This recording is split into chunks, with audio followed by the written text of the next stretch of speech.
Merrick Garland appoints a special counsel to investigate the Biden crime family. So should you be excited about this, or is this another smokescreen? Plus, armed men coming across the southern border. When will America wake up and finally say enough? It's Verdict with Senator Ted Cruz.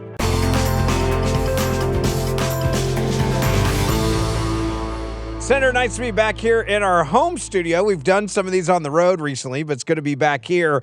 And the American people were told a story this week that a special counsel is going to get appointed to look into Hunter Biden, the Biden crimes. I feel like we're getting screwed here. I'm not buying this. Your reaction?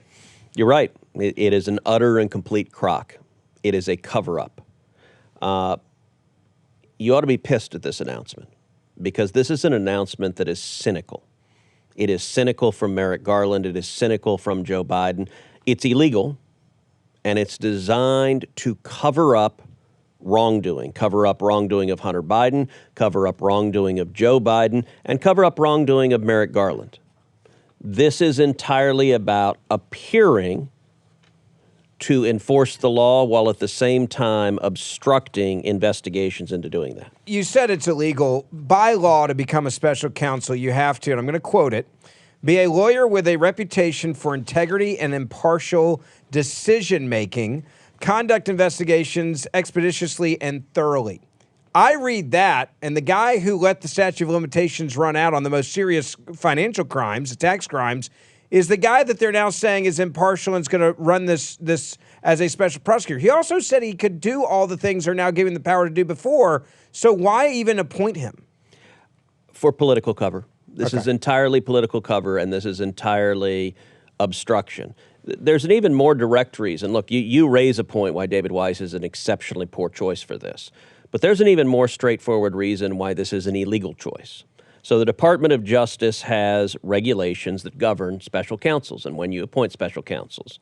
And here's what Section 600.3 of the regulations state, quote, "The special counsel shall be selected from outside the United States government." David Weiss is the sitting U.S. Attorney for Delaware. He is not outside the U.S. government. Under the Department of Justice's regulations, his appointment is illegal. Now, I suppose Merrick Garland can rest comfortable because he's doing something illegal, but those same regulations, Section 600.10, makes clear that no one can sue Merrick Garland for refusing to follow his own regulations. So why is he doing it? Why is he appointing someone who's on his face illegal? The reason is he wants this guy. He wants this guy because he doesn't meet the provision that you just read. He's not fair and impartial. He's not going to vigorously prosecute the case. And how do we know this? Because for 5 years, we've seen the job he's done. He hasn't vigorously prosecuted the case. And in fact, to the contrary, David Weiss has slow-walked this investigation for 5 years. For Pete's sakes, we have pictures and video of Hunter Biden with prostitutes and crack and a gun, and they're trying to prove that he had a gun while using drugs. Like, at some point, the Keystone cops can figure it out. And it's not that they couldn't figure this out. They didn't want to figure this out. So they spend 5 years investigating. Then what they do, and you pointed out, this is one of the most shocking aspects of it. David Weiss allows the statute of limitations to expire on the 2014 and 2015 tax offenses. Those were by far the most serious tax offenses. From a lawyer's perspective, I want to know, when you're doing a case, and I think so many people may not understand this, you look at what you're looking at when you're charging someone with crimes. I'm assuming that's normal. And you would look at the statute of limitations. It's not like they would sneak up on you. Is that correct? You know it absolutely. The statute of limitations for the crimes here was 6 years. So you know when the statute of limitations is going to expire. Now, the IRS whistleblowers have said that Weiss initially inquired about prosecuting those crimes. One of them would have to be in the Central District of California because you had to bring the prosecution where the crime occurred. Another would have to be in D.C. And according to the IRS whistleblowers, the U.S. attorneys in D.C. and the Central District of California said no. Now, Merrick Garland told the United States Senate under oath in response to my questioning that Weiss had all the authority to bring those cases. According to the IRS whistleblowers, that was a lie. Weiss then came back and said, no, I had all the authority to bring those cases. So if Weiss is telling the truth, then he chose not to bring the cases. And he chose to let the statute of limitations expire. And what that means is you can't prosecute Hunter for those crimes anymore because the statute has expired. But it's worse than that. And it's worse than that doubly over. Number one, it's not just the tax offenses in 2014 and 2015 that have expired. You know, all the criminal conduct and corruption, the $20 million that was paid to Biden family members and associates while Joe Biden was president? Keyword, while he was the vice president. Right. And to be clear, our last podcast went a deep dive into that. If you didn't listen to Friday's podcast, go back and listen to it because we walked through what the House has put out now, bank records, wire records, more than $20 million paid to Biden Inc., to all the Biden family members and associates while Joe Biden was vice president. You know what the statute of limitations is run on? All of that. Every minute of Joe Biden's vice presidency is now miraculously, the statute is run. And why is the statute run? Because David Weiss wanted it to run. And we know that, because, and the single most stunning thing the IRS whistleblower said that almost no one has commented on, the IRS whistleblower said that Hunter Biden's attorney said to David Weiss, "We'll toll the statute of limitations." Now, what does it mean to toll? To toll the statute of limitations means a defendant agrees, okay, you can extend it. You can prosecute me beyond. We can just put a pause on the statute of limitations. And Hunter's lawyers were doing this because they were trying to negotiate a global plea deal. A sweetheart deal. And what the IRS whistleblower said is that David Weiss said, no, that's okay. You don't need to toll the statute of limitations. I'll just let him expire. I'll give you a get-out-of-jail-free card. That's what he did. That is a stunning statement. No prosecutor would do this. And so for 5 years, David Weiss has been covering up. He's been obstructing. And let's be clear, those IRS whistleblowers, their testimony is that lawyers who worked for David Weiss obstructed this investigation from day one. They gave Hunter Biden a heads up before they questioned him to let him prepare for the questioning. They gave Hunter Biden a heads up before they executed search warrants to let him presumably destroy incriminating evidence. They prohibited investigators from asking any questions about Joe Biden, about the big guy, about his dad. They said, nope, you're not allowed to ask, not allowed to ask, not allowed to ask. They viewed their job as protecting the big guy. They blocked those off. They also, according to the IRS whistleblowers, prohibited investigators from examining GPS data to determine whether Joe Biden was sitting next to Hunter Biden when Hunter Biden sent the text to the senior Chinese communist official saying, "I am sitting here next to my father," and shaking him down for $5 million. And now, within 10 days, they got the money. And within 10 days, they got the money. We know the text was sent, or the WhatsApp encrypted message was sent. And we know that 5 times in that text, Hunter says he and his father, that he's doing it on behalf of his father. It was a simple matter to say, well, Hunter says twice in that text he's sitting next to his father. Was he sitting next to his father? And we can compare the GPS data. Is Joe sitting next to him? And what did David Weiss and his lawyers say? Nope, you're not allowed to know. It's like the 3 monkeys. See no evil, hear no evil, speak no evil. Yeah. That's just evil. They're covering it up. And so I got to say, look, I look at this announcement and I'm pissed. And let me make a movie analogy. You've seen The Untouchables. Oh, yeah. One of the greatest movies of all time. Yeah. Can you imagine in The Untouchables if Elliot Ness was told the prosecutor for Al Capone is going to be Al Capone's accountant? Yeah. Is going to be the guy that covered it up, that hid it all, that stopped him from being caught. He's the prosecutor. That's what Merrick Garland has done. He's put someone who has been covering up for Joe Biden for 5 years, ostensibly in charge of the investigation. There's also been some fodder online, and I want to know, and I think I know the answer to this, but I think a lot of people have been saying this online. I want you to clarify it. There have been Democrats saying, well, hold on a second. A special prosecutor is a very important deal. It's a very big deal. It could put them in serious risk, and it could extend the statute of limitations. That's not true. Once it's run, the special prosecutor doesn't have any way to magically revive the statute of limitations. So it's not like because he's been named, now he can say, okay, I'm going to go back and look at all these things. The time's up. The stopwatch has ended. The game's over on those other crimes. Listen, I and many others called for a special counsel to be appointed 2 years ago, to have a prosecutor that was actually vigorously investigating this. Merrick Garland refused to do that. But in this case, it's even more obstruction than that. Because what's happened between those 2 years is now David Weiss himself, there are real allegations that he committed obstruction of justice. There are very serious allegations that Merrick Garland lied under oath, which is a felony, and obstructed justice into this investigation, which is a felony. As you and I have talked about on verdict, the House of Representatives needs to have a hearing with the IRS whistleblower sitting there, with David Weiss sitting there, and with Merrick Garland sitting there. Because all of them can't be telling the truth.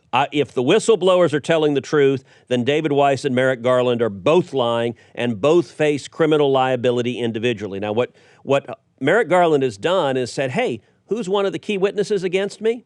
Let me name him a special counsel, so then it'll look okay when he refuses to testify to Congress. This is not just covering up Hunter and Joe Biden, although it is in a very significant respect covering up Hunter and Joe Biden. This is Merrick Garland covering his own ass. This is saying, who's the chief witness against me that can show that I lied under oath and committed a felony? Well, let me appoint him special counsel because I know he will be complicit. And let me be clear. From the IRS whistleblower's testimony, we don't know if David Weiss was an active and aggressive partisan covering up for Hunter and Joe Biden, if he himself was the one doing so, or if he was simply complicit, if he was simply so weak that he let the active, aggressive partisans at Main Justice do so. It's not clear from the IRS testimony who was the decider, although it's worth listening. All right, so listen to one of the IRS whistleblowers describe when he had enough with David Weiss. Give a listen. The Justice Department allowed the president's political appointees to weigh in on whether to charge the president's son.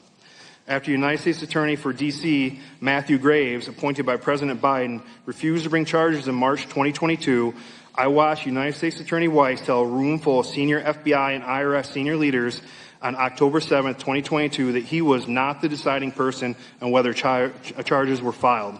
That was my red line. I had already seen a pattern of preferential treatment and obstruction. Now United States Weiss was admitting that what the American people believed based on the Attorney General's sworn statement was false. I can no longer stay silent. So listen, he just said he'd seen a pattern of preferential treatment and obstruction, and he'd seen the Attorney General lie under oath. He's alleging multiple felonies, not just by Merrick Garland, but implicitly by David Weiss as well, the pattern of obstruction. And what he describes with David Weiss, it may be that, and I don't know Weiss at all, never met the guy, don't know anything about him personally.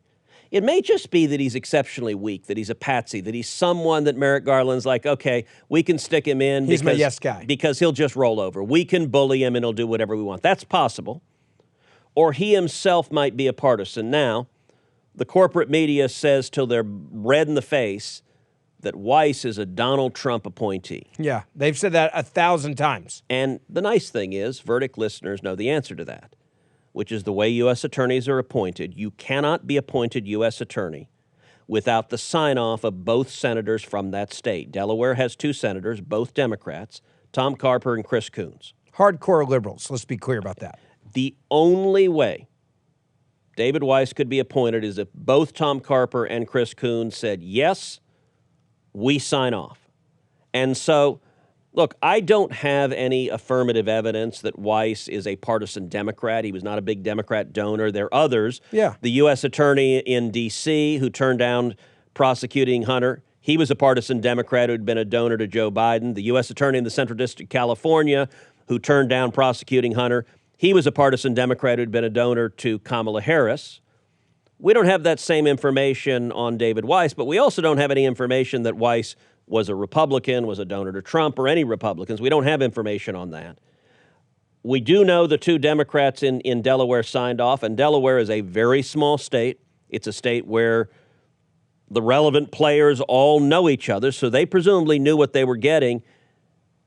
And what we do know is the job he has done, and the job he has done has been disgraceful. This sweetheart deal that was negotiated with Hunter was designed not only to be a slap on the wrist to Hunter and get him off, but the entire purpose was to protect the big guy. It was a cover-up of Joe Biden, and this latest special counsel appointment is exactly that. I want to tell you about our friends at Augusta Precious Metals real quick. If you are planning for retirement, you're close to retirement, in retirement, you know how important it is right now to protect your assets and diversify. Well, all over the world, people are using gold and silver, and they're using them in their IRAs and their 401ks right here in this country. And that is why I want you to know about Augusta Precious Metals. You've seen what's been happening with our economy, inflation. You've seen what's happened with some bank failures this year as well. And that's where gold and silver can come in to help you protect your assets. Now, if you are in retirement, you know there's no time to make up losses. That's the other reason why you should call Augusta Precious Metals. They're going to do two things for you when you call. Number one, they're going to send you the information guide on gold, specifically with your IRA and your 401k. Then they're going to do a one-on-one web conference with you to answer all of your questions so that you know if gold is right for you in diversifying your hard-earned dollars.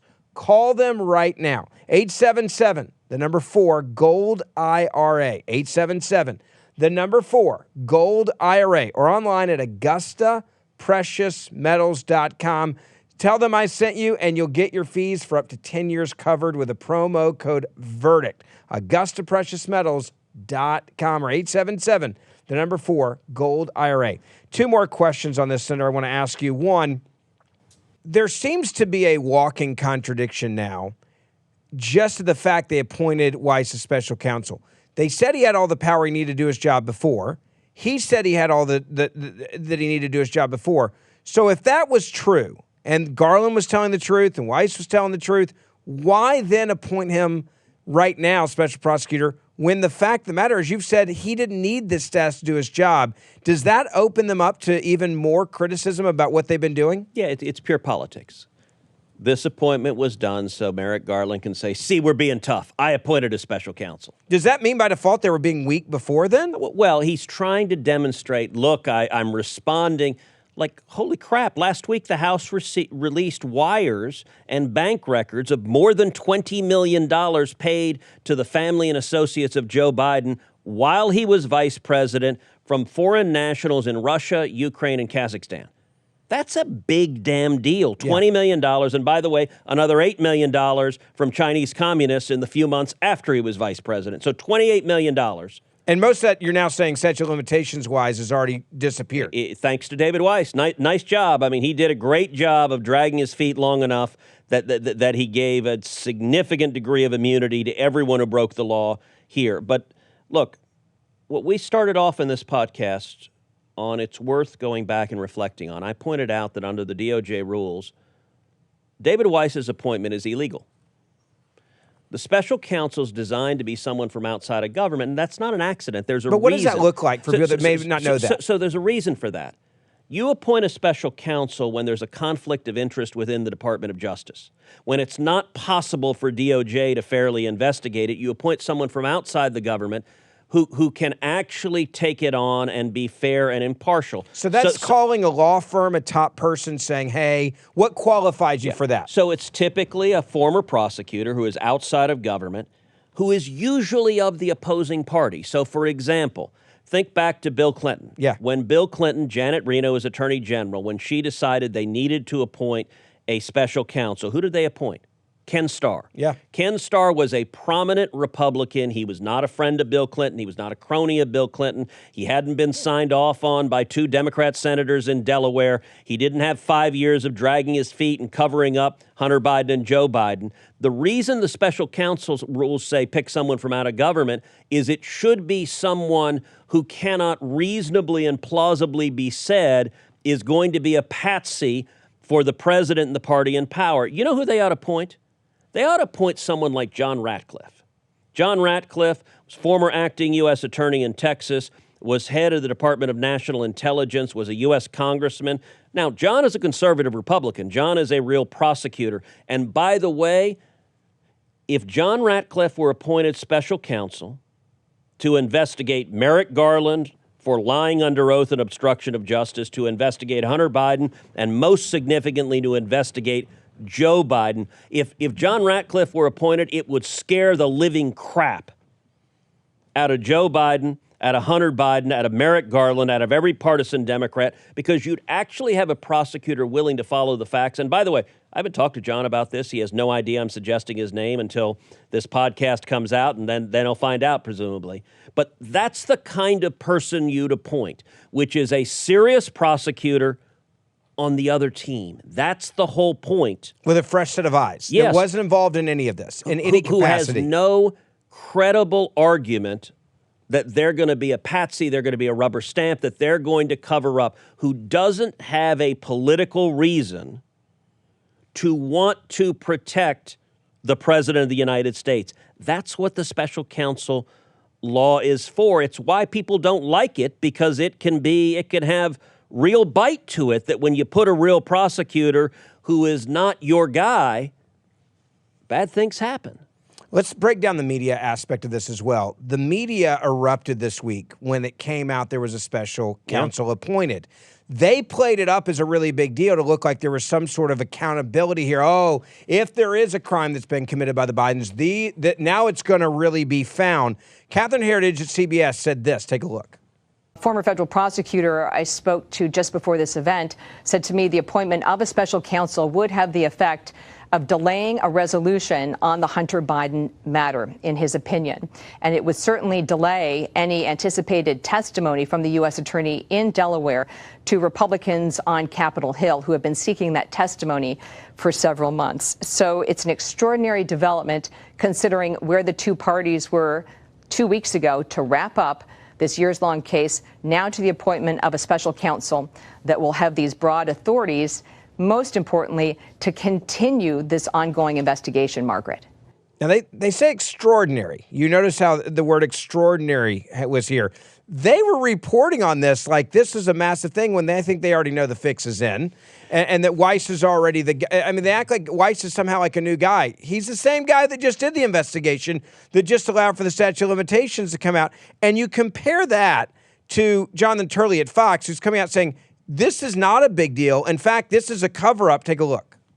I was not surprised, but I was not nearly as delighted as I would have been 2 years ago when many of us were calling for this appointment.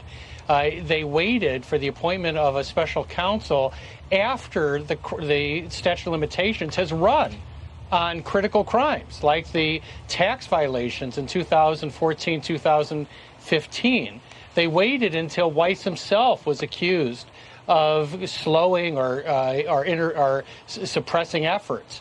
At least the whistleblower suggested that he was not able to pursue cases and didn't aggressively push back on that. So there's going to be a lot of questions here. This is occurring as Congress is moving aggressively to pursue some of these issues. This new status can certainly slow that process down. Weiss was at the top of the list of Congress to be brought in to explain why did you allow the statute of limitations to run? Why were Biden people tipped off about raids? Why was there an interference with investigators in trying to interview Hunter Biden? All of those questions are now likely to be delayed before they are answered. Now, he said delayed, and I think he was saying exactly what you said, by the way. 2 years ago, you were calling for this. That was an honest media assessment of what just happened here. But he also, I think, is foreshadowing, hey, this could get delayed into or even past the presidential election where Joe Biden's up for re-election now with a special counsel. Are you saying something's happening in November of next year? Yes, something's happening. And you're suggesting maybe the White House is aware of that date of November of next year? Yep. And maybe Merrick Garland is as well? Yeah. And maybe all of the press that are treating this as, ooh, look how exciting, yay, a special counsel. Oh, well, year and a half, nothing more to see here. Let's go back to talking about our favorite topic, which is the 437th indictment of Donald Trump. Yeah. With more coming this week, more than likely out of Atlanta. I expect this week we will be talking about indictment number 4 of Donald Trump. Every time something bad comes out about the Bidens, they indict Trump again. Look, Catherine Herridge on CBS, I want to give her a shout out. She is about the only reporter, I think, in the entirety of the corporate media who is covering this. So that is significant, and she acknowledged rightly, that this naming Weiss as special counsel is going to delay everything. Turley said the same thing. They're both exactly right, and that is not a bug, it's a feature. It's the entire point. And it was striking. When Merrick Garland made this announcement, he took 0 questions. Yeah, just made the announcement, walk off the stage. The appointment's illegal, but you know how you don't get questioned on an illegal appointment? You don't take questions. I am the king, and the king can do no wrong. That is Joe Biden's view. That is Merrick Garland's view. It's good to be the king. Screw the law. That's how they are approaching this. And there still is not a single Democrat who cares. Final question on this before we move to the border, and that is there a chance that having this special prosecutor appointed, that it could actually hurt us from getting information in Congress with the investigation that James Comer is doing, Jim Jordan is doing, because they can say, hey, we got a special prosecutor right now. We can't answer that question. We can't talk about this. I worry that this actually can help them protect themselves from new intel coming out in Congress. Well, sure. That's their intention. We talked about in the last podcast how Comer intends to subpoena Hunter Biden and presumably Joe Biden. I don't think either one of them is going to testify in the House. Whether or not you had a special counsel, Hunter Biden will plead the fifth. No lawyer worth his salt would let Hunter Biden answer questions. At this point, the criminal liability Hunter Biden is facing is significant. Joe Biden, he isn't going to do it. He's going to scream malarkey and refuse to come. That was true regardless of whether or not Weiss was named special counsel. The person who this does the most to decrease the chances that he testifies is David Weiss. Because David Weiss is the most important witness against Merrick Garland for Merrick Garland's potential lying under oath and obstruction of justice. So they now have an excuse to say, no, we won't give you David Weiss, which protects Merrick Garland. I think that was a big part of it. I think part of it was Merrick Garland protecting his own rear end, and part of it was Garland wanting to do something that seems tough, that in fact will continue to obstruct the investigation into Hunter and Joe Biden. Additional witnesses, Congress will continue to investigate. The House has been the only place we've made progress on this issue. I expect them to continue issue subpoenas. I expect if witnesses refuse to respond to the subpoenas that the House will vote to hold them into contempt. And then I expect Merrick Garland at the Department of Justice to refuse to prosecute those contempt holdings because Merrick Garland wants nobody to testify to Congress because he wants this information covered up. Merrick Garland's behavior as Attorney General is making John Mitchell roll over in his grave, and John Mitchell was Nixon's corrupt Attorney General who served 22 months in jail. And Garland's comment is more lawless and more partisan than John Mitchell ever was. Chances this is wrapped up before Election Day, general election next year? 0. So you have no doubt 0. This is going to still be 0. going on. That's why you appoint David Weiss special counsel. There you go. I want to tell you about our friends at Patriot Mobile. If you are like me and you're sick and tired of giving your money to woke companies that are fighting against your values, you now have a choice with your cell phone. 99% of you have a cell phone. How would you like to know that you get amazing coverage, nationwide coverage, and it's the best coverage in your area, and when you pay your bill, you are actually supporting conservative causes. That is exactly what Patriot Mobile does. Now, if you haven't switched to Patriot Mobile, you need to check them out because not only do you usually save real money every month, but they're supporting your First and your Second Amendment rights, the rights of unborn children. They're supporting our veterans, our first responders, our heroes that have fought for this country.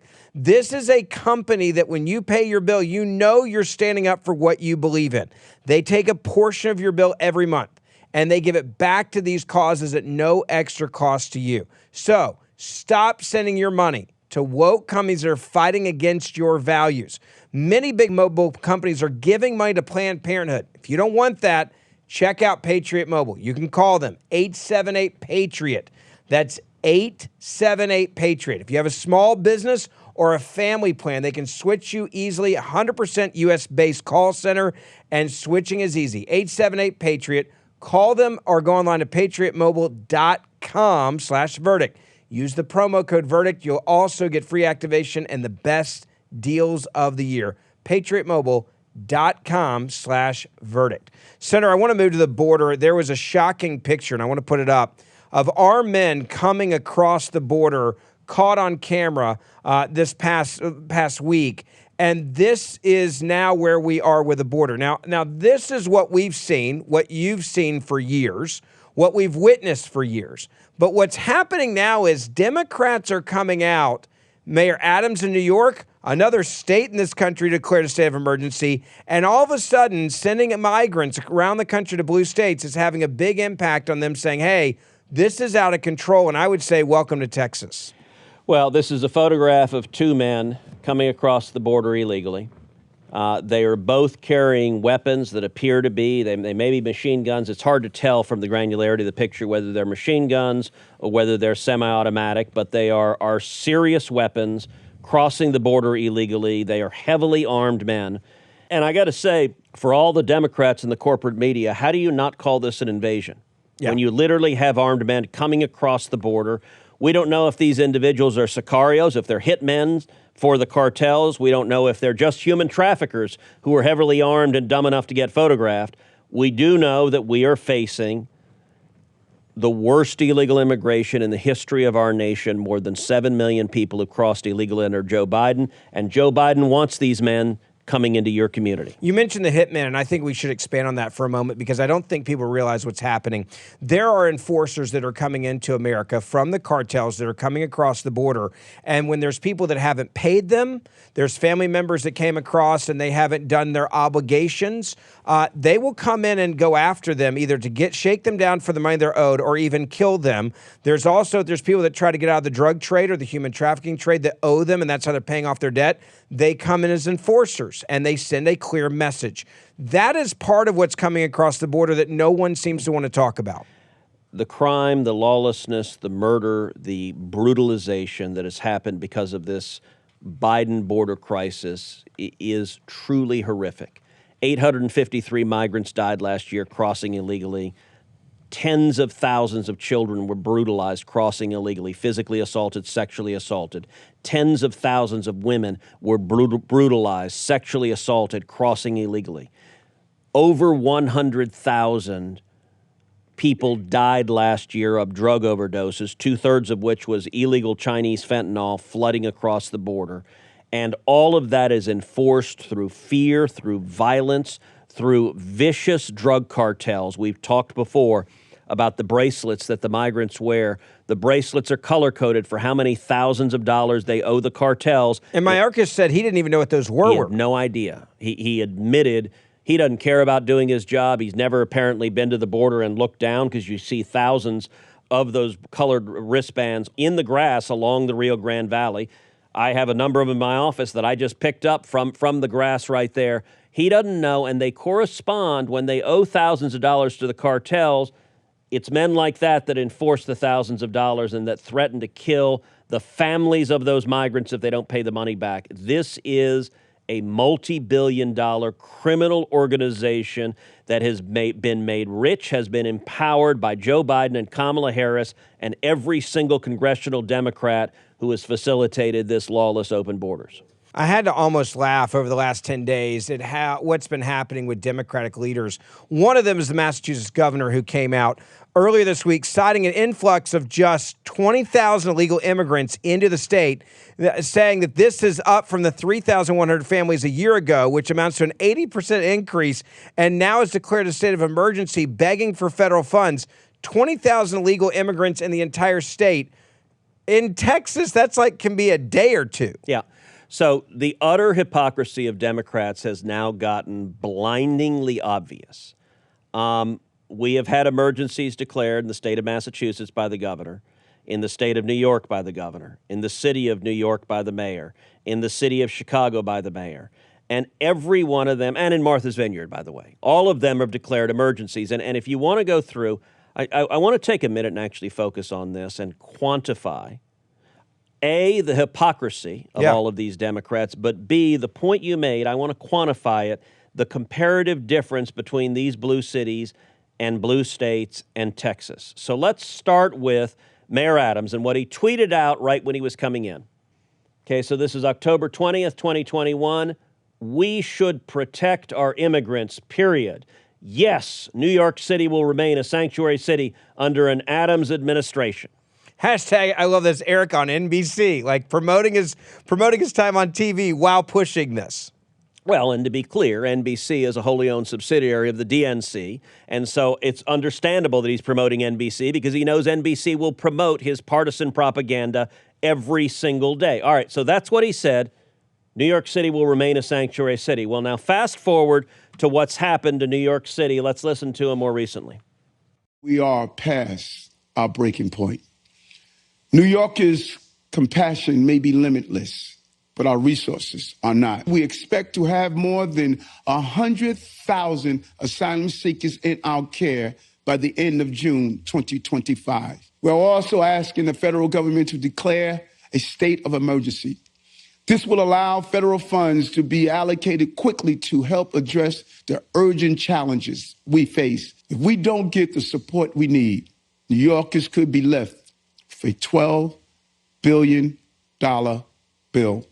If they care that much about the money, the $12 billion, as he mentioned there, like this could be a $12 billion bill.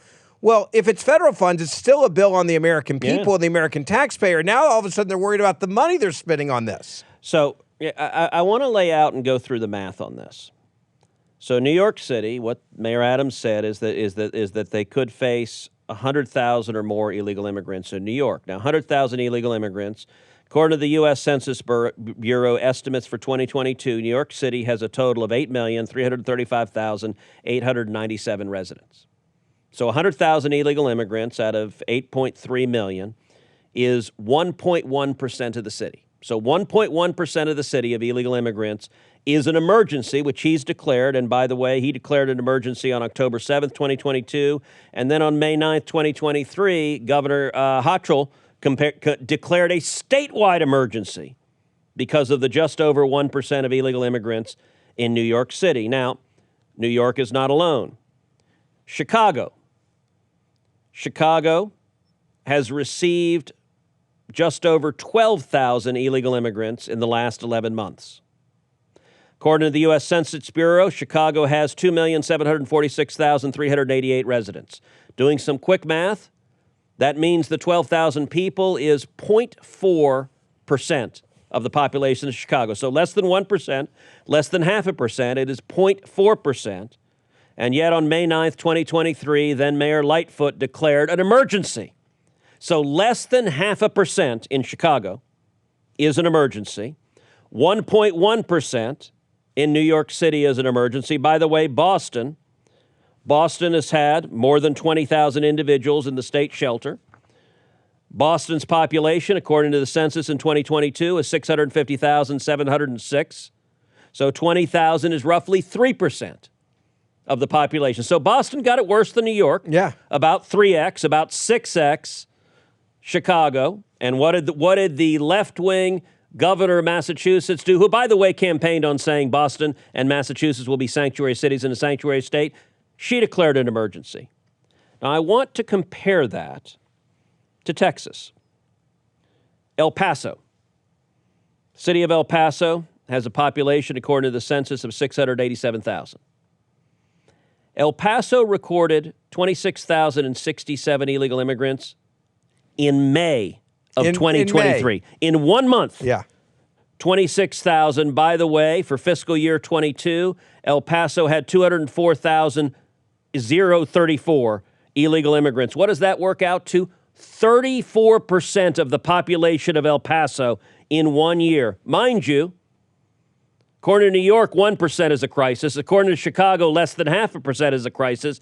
El Paso has had 34%. How about Laredo? Population is 255,205. In fiscal year 2022, there were 87,600 alien encounters in the Laredo sector. What is that? 34% of Laredo. How about the Rio Grande Valley? Rio Grande Valley. Population of the Rio Grande Valley is 1,291,798. In fiscal year 2022, there were 377,970 encounters with illegal aliens. That is 29%. Yeah. Left-wing mayors, left-wing governors Freaking say out 1% over less percent. Yeah. is a crisis. We've got cities throughout South Texas where it's 30, 35, 34, 35%. And let me give you the cherry on top.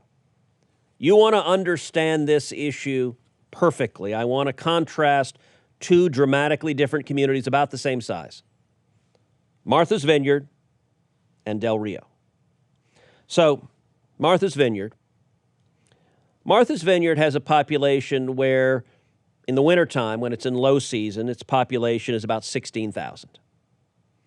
In the summertime, in high season, when people like Barack Obama and Michelle Obama and rich liberals go out there, the population soars to about 200,000. So it varies widely depending on the season. Ron DeSantis sent 50 illegal immigrants to Martha's Vineyard. Now, mind you, a year before Ron did that, I had filed legislation proposing that we send illegal immigrants to Martha's Vineyard and Nantucket and Palo Alto and the Hamptons and all the fancy places rich liberals go. The county executive in Martha's Vineyard, when I filed my legislation, said we would welcome illegal immigrants here with open arms. Yeah. Cruz does not understand what's happening at the border. He doesn't understand illegal immigration. Well, DeSantis sent 50. Within 24 hours, Martha's Vineyard declared an emergency. 50. Now, let's do the math. At their low point, in other words, when all the rich liberals go home and it's just the sort of serving class who are mowing the lawn and cleaning the estates, when it just has 16,000, 50 people is 0.3%, so less than 0.5%. When Martha's Vineyard is flush with liberals, 50 people is 0.025%. So it's less than 1%. It's less than 0.5%. It's less than 0.1%. It is 1/4 of 0.1%. That, in Martha's Vineyard, is an emergency. Now let's contrast it to a city about the same size. Del Rio. Del Rio has a population of about 34,500. Small town. It's a very small town. In June of 2023, 1 month, Del Rio saw 29,941 alien encounters. In other words, the entire population of the city in 1 month. In fiscal year 2022, the number of alien encounters in Del Rio was 480,000. That is 1,400% of the population of the city. In New York, 1%'s a crisis. In Chicago, 0.5%'s a crisis. Del Rio, Texas, which is not a wealthy city, it is a poor city on the Rio Grande Valley, had 1,400% of the population of their town come through illegally because of Joe Biden, and the Democrats all say no crisis at all. Well, I'll tell you how ridiculous the hypocrisy is. I want you to listen to Chuck Todd on NBC. Yeah. Eric Adams points out NBC is his captive propaganda network. Well, listen to what Chuck Todd was forced to admit. Coming up, New York City's growing humanitarian crisis. The shelter system slammed by an influx of migrants. The new calls for federal help. I guess Greg Abbott was right. He said once he got blue cities to deal with this, that they would be very upset at the federal government. You're watching Meet the Press now. Which really means the Biden administration. He says federal government. No, they're mad at the White House because the White House's policy that's allowed for this open border. They changed everything that was working the day they got into office, January 20th of the first year of Joe Biden's presidency, and they never looked back from that time. And by the way, it's worth noting that the mayor of New York, the mayor of Chicago, the mayor of D.C., the mayor of Boston, the mayor of San Francisco, they're not asking Biden to secure the border. They ask for more money. They're just saying, give me money. Yeah. They actually agree with the political objective of let tens of millions of people in illegally, because they look at those illegal immigrants and they say, ooh, future Democrats, we want them. They just would prefer them not to come to their cities. Send them elsewhere. Make other people pay for them. And they said, would you please send us billions of dollars? By the way, who's sending billions of dollars to Del Rio? Yeah. But do they care about that? No. No. It is caused not just by Joe Biden, not just by Kamala Harris, If Eric Adams wants to yell at someone, how about Chuck Schumer? He lives in your city. Chuck Schumer blocks every single effort to secure the border. Chuck Schumer is directly responsible. Send the bill to Chuck. Chuck ought to pay for it, $12 billion. You know, Chuck can probably get Hunter and Joe to shake down some Ukrainians, and they'll pay for it for him. They'll end up going to a hotel that's owned by some oligarch in some other country right now that they own in New York City. No matter how bad it gets, the Democrats put partisanship above. They don't care about the people who are brutalized. When you see... look, in Texas, we've got a whole stream of Democrats who are suddenly running down to the border. First time in 2.5 years they've gone down to the border. Why? Because Governor Greg Abbott put buoys up, and suddenly they're out showing their enormous care, not for the 853 migrants who died in the last year crossing illegally, not for the tens of thousands of children brutalized by the cartels, not for the tens of thousands of women raped by the cartels, not for the 100,000 people who died of drug overdoses. Nope. They're mad because the buoys there, that might be risky, and that means Abbott is responsible if something happens in the buoys. They do not care about the human suffering their policies cause. It is only politics all the time for Democrats, and it's disgraceful. I want to tell you about Chalk, our good friends at Chalk. If you're a guy and you feel like you've lost your edge, you feel like you've gotten a little bit weak and complacency set in, and you're sick and tired of feeling that way, you need to check out Chalk, CHOQ.com. What can they do? They can help you boost your testosterone levels up to 20% over 90 days, getting back that strength and vitality that you may have lost. Yes, Chalk, CHOQ.com has the male vitality stack. I've been taking it now for several months. I can tell you it works. You can maximize your masculinity today by going to Chalk, CHOQ.com. Use the promo code BEN. You'll get 35% off any Chalk subscription for life. So get off the couch, fight back, and get back to the way you used to feel. CHOQ.com. Use the promo code BEN for 35% off any subscription for life. There's one other aspect of this at the border as well, Senator, that I think has to be talked about, and that is when Greg Abbott, and you were another one of those that was out there on the federal level saying, we're going to put people on buses and send them to these places like Martha's Vineyard, they referred to it as a stunt. Yep. And they said that this is inhumane, it's a stunt, and we said, no, we're just going to, you want to be a welcoming city, you want to be an open city, like Mayor Adams' tweet was out there that he put out there. And we said, okay, we will send you busloads of illegal immigrants that we're dealing with in Texas every single day. And they said it was a stunt. And guess what? It clearly now worked because these mayors are terrified and these governors are terrified. They, A, can't handle the problem, and B, they're afraid they're going to run out of money if they don't get more from the federal government. When you look at it from that perspective, how right was Texas to say, here's part of our problem, enjoy it? Unquestionably right. And let's just contrast the utter hypocrisy of these elected Democrats. So I'm just going to read their words so you can assess the difference. All right. Los Angeles Mayor Karen Bass, when she was running for mayor in October of 2022, she answered questions from a Latinx news outlet, whatever the hell a Latinx news outlet is. Here's her quote. Los Angeles is and should remain a sanctuary city, and the LAPD should not be burdened with the federal government's responsibility to enforce immigration law. I do not support an ICE presence in local state correctional facilities, nor do I support ICE transfers absent a judicial warrant. Fast forward to June of 23, when Governor Abbott sent 40 illegal immigrants to L.A., Mayor Bass released a statement that said, quote, "It is abhorrent that an American elected official is using human beings as pawns in cheap political games." Here's Philadelphia Mayor James Keeney. June of 2018. Keeney literally dances in support of a court ruling in favor of Philadelphia's sanctuary city policies. He said, "We are a sanctuary city." Fast forward to October 2022, when Governor Abbott sent 28 illegal immigrants to Philadelphia. Mind you, Del Rio has had, 480,000? Philadelphia got 28. Here's what Mayor Keeney said. Quote, "It is truly disgusting to hear today that Governor Abbott and his administration continue to implement their purposefully cruel policy using immigrant families, including women and children, as pawns to shapelessly push his warped political agenda." All right, let's take Chicago. Chicago Mayor Brandon Johnson, when he was running for mayor, on his website, he said, quote, "Chicago is a sanctuary city. As such, we must always resist attempts to pit communities against each other and extend the sanctuary promise to everyone who needs it in our city, both longtime residents and newcomers alike. Come to Chicago." That's me. Come one, come all, right? May of 2023, Brandon Johnson said this about Republican governors sending illegal immigrants to Chicago, quote, "It's wicked. It's unconscionable.